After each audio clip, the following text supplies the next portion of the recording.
Ang pagbabalik ni Crisostomo Ibarra. Higit ng 7 taon nung muling nakatapak sa inang bayan si Crisostomo Ibarra. Mga ideya galing Europa ay radikal sa pagtingin ng mga praile, opisyales ng pamalaan at maging babae ng lipunan. Pakinggan kaya siya ng mga tao o tatawaging erehe at filibustero.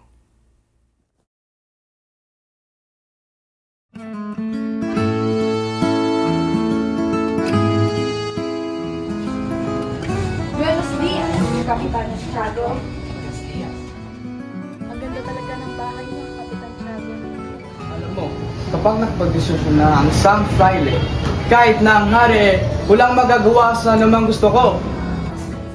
At ito naman ang mayabang ni Doña Victorina.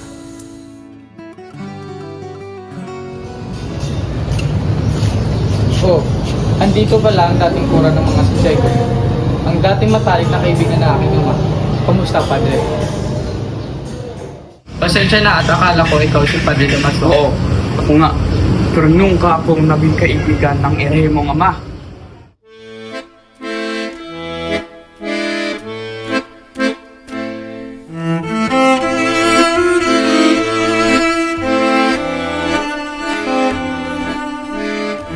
Kay Santa Barbara, kay Manas naman.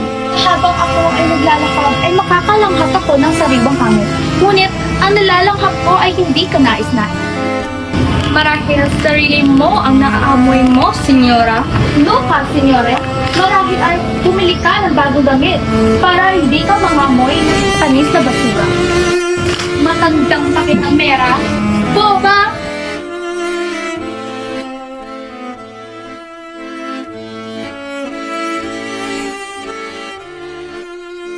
Alam niyo, sa rami ng pagkain dito sa Las Filipinas, itong tinola ang aking favoritas.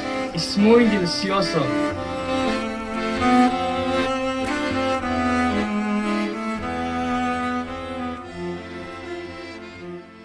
O Senyor Ibarra, ano-ano ang nakikita mo sa Europa?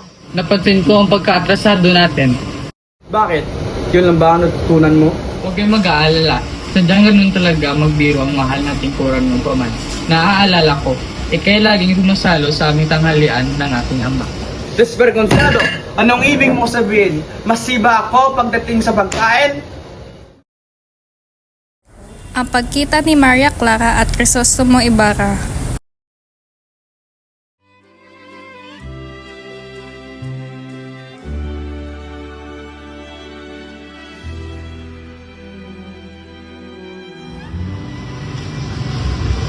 Oh, hindi mo matigilan ang disiplin ni Crisostomo. No, Papa. Hindi naman po siya ang aking iniisip.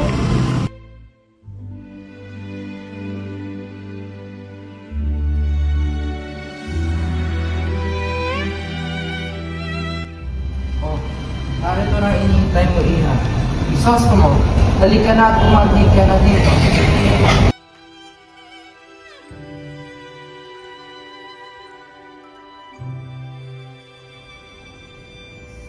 Mga dalaga na naman.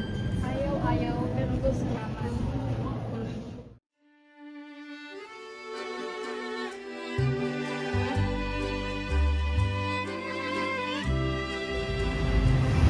Buenos días, tío. ¿Cómo está? Buenos días, Kapitan. Buenos días, Tita Isabel. Buenos dias, iyo. Lalabas na si Maria Clara.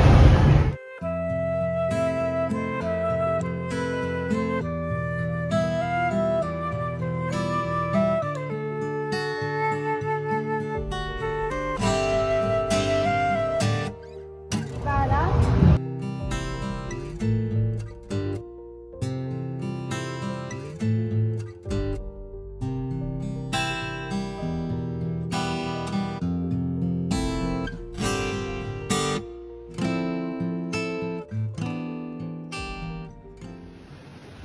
Maria, bakit na ba katahimik mo?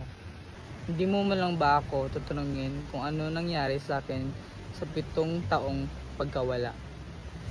Batid kong marami kang bansang napasyalan, marami taong nakilala. At saan po ba ako? Lalo nang batid kong maraming marikit na babae doon sa Europa.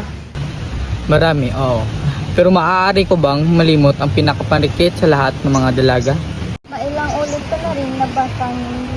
Gayon ay maramdaman ko na kailanman ay hindi mo ako nilisan, mahal. Anin ko ang buhay kung hindi ka kapiling. Mabuti pa pumanaw kung di ka sa akin. Ang pagpapatayo ni Ibarra ng paralan para sa mga pobreng tao ay deklarasyon ng pagbabago. Maaring magising ang mga tao sa kadena ng relihiyon at magkaroon ng madugong revolusyon.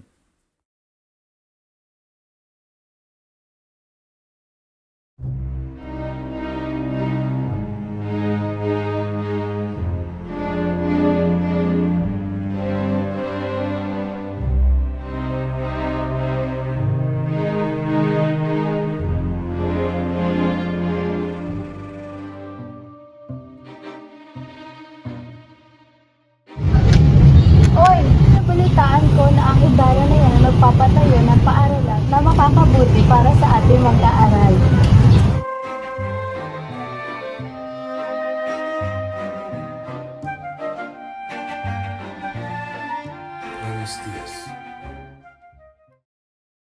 Oh, buenos dias, padre. Buenos dias, Padre. Nabalitaan ko na magpapatayo lang ako ng eskwelahan ng Elis Filipos Tres Ayan si Crisostomo Ibarra. Di ba't mabuti na sa ating mga kabataan? Ito na naman ay tuturo niya mga pang-revolusyonaryong ideya, si Grileo. At bakit niya naman sasayangin pagbubuga ng kalaman sa mga taong mangmang? Hipokrasiya total!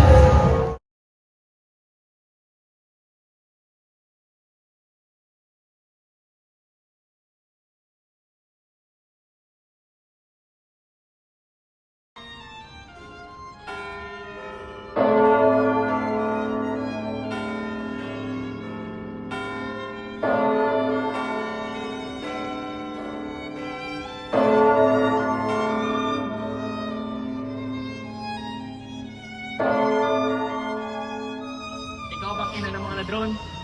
Padre, nakikiusap po ako, hindi magnanakaw ang aking mga anak. Sinungaling, dapat ikulong. Afuera, afuera. Wala kang kwenta. Aray!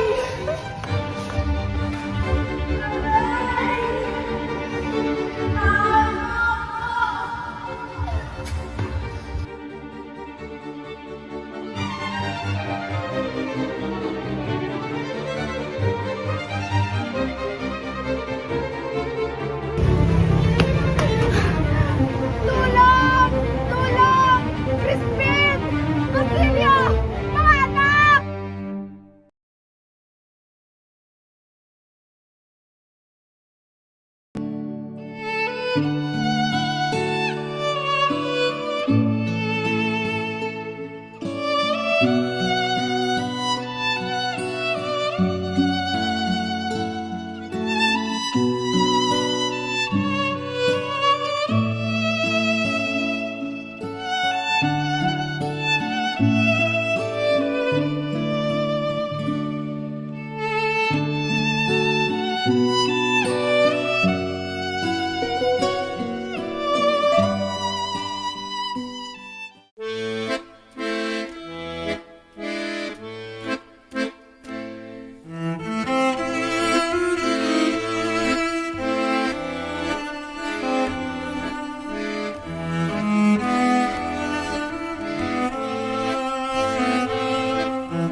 Hanggang ngayon ba, inaasa mo pa rin si Santiago? Ha? Matandang bruha. Huwag mo akong isang tulad sa'yo, babaeng kakaka. Manahimik ka, Diyosa ng kadiliman na tinubuan ng lunar. Ha? Pakakakbaka mo? Hoy, tingnan mo yung sarili mo sa salamin. Dahil yung mukha mo, kapal yung balat ng nuyang palayan. Dahil yung amoy mo, ay pa sa imburnal na namamakdoy.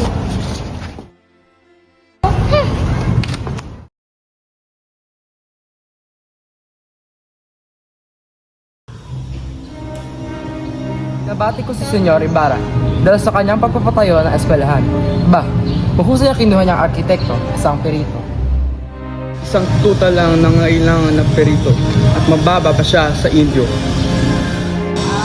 Tulad ba naman yung magpapagawa, nagpapatayo ng kanilang bahay? Yung isa dyan nakilala ko kumuha pa ng arkitekto para lang patayo ng paralan na 4 meeting lang naman ang kinakailangan. Pabor, may iba ako. Napakausay ng sermon mo kanina sa misa.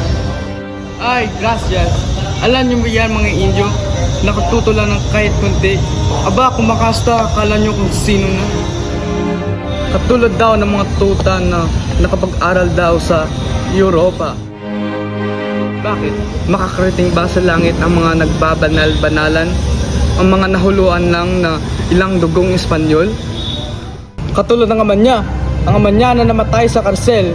At aba, itinapon pa nga yung bangkay niya sa ilog. Gusto ng paniniras tungo sa aking ama. Badig ko, may minamahal kayong ama. Kaya pagtatanggol niyo rin siya.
Kailangan ko mag-isip ng isang plano.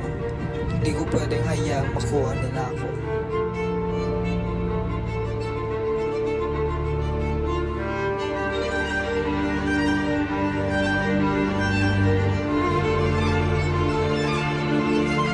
Anong gagawin ko ngayon? Hindi ko alam kung saan ako magtatago. Ang mga gwardya ay naghahanap sa akin.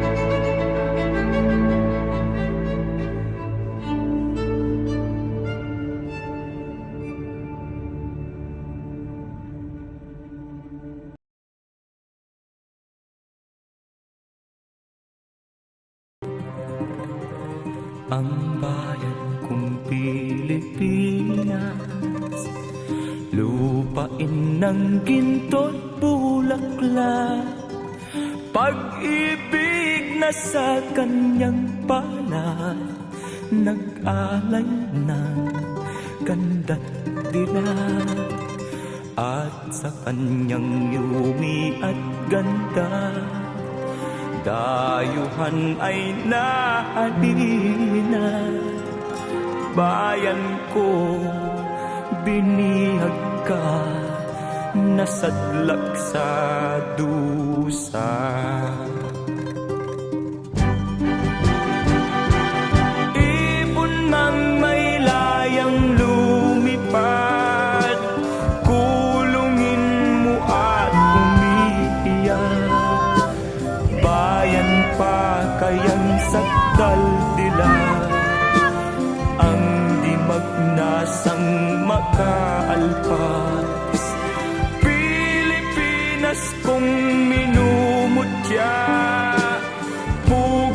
ng luha at dalita, aking adhika, makita kang sakdal laya.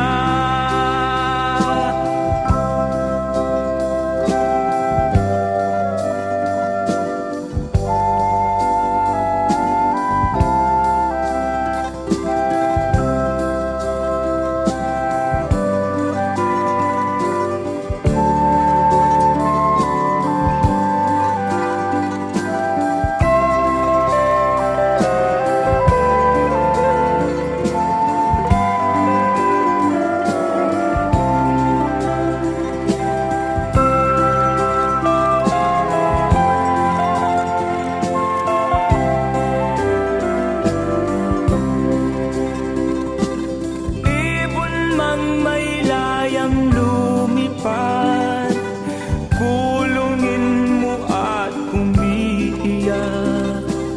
Bayan pa kayang sakdal tila, ang di magnasang makaalpas. Pilipinas kung minumutya, ugad ng luha at dalita, aking adhika, makita kang sakdal laya.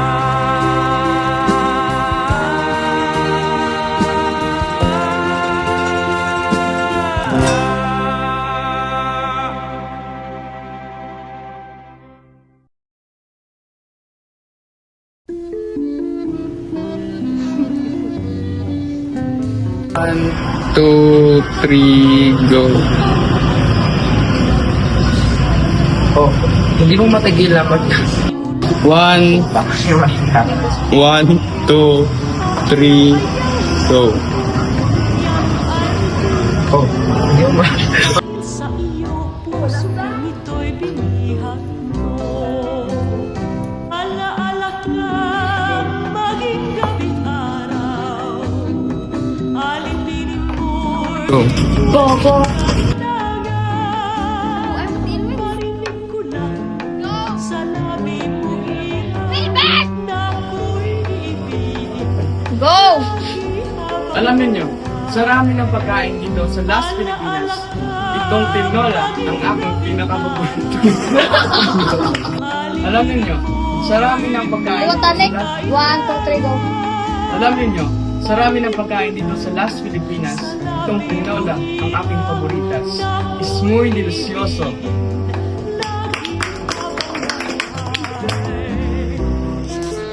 Go. Tila mainit ang dugo ng Friday sa akin. Pabalik ang dugo ng Friday sa akin. Pabalik na ako bukas sa Katanga.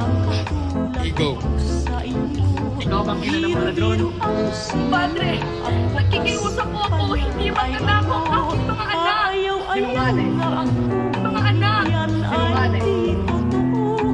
Dahil sa iyo puso kong ito'y binihag. Go. Alaala ka maging gabing araw. Alipinin mo'y walang kailangan. Marinig ko lang sa labi mong ihag na ako'y ibigin lagi habang buhay. Alaala ka maging gabing araw. Alipinin mo'y walang kailangan. Marinig ko lang sa labi mong ihag na ako'y ibigin. Sinungaling, dapat igulong. Afuera, afuera. Wala kang kwenta. Afuera, afuera. Wala kang kwenta.